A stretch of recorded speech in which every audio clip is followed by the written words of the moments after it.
Brigade Al-Qassam, sayap kelompok Hamas, menghancurkan belasan tank canggih Merkava milik pasukan IDF. Serangan tersebut dilancarkan dalam 2 hari terakhir.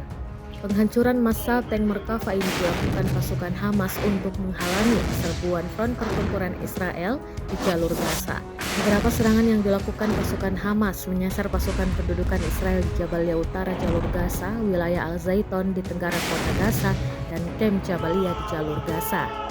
Sejak Minggu 12 Mei 2024 pagi, pejuang Palestina tersebut terlibat dalam konfrontasi sengit di Kem Jabalia Timur di Gaza Utara.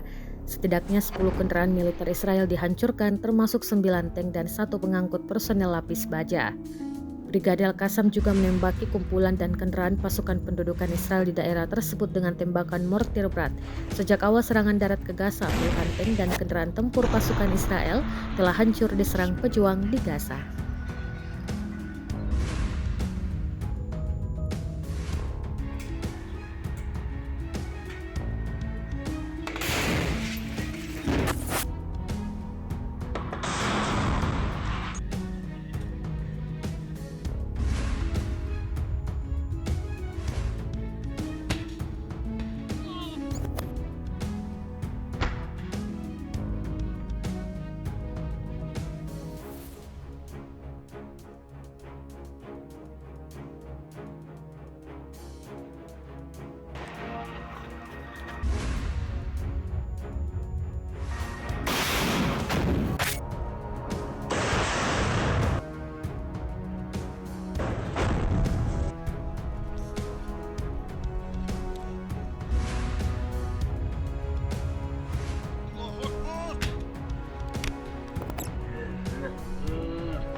Download Tribun X sekarang, menghadirkan lokal menjadi Indonesia.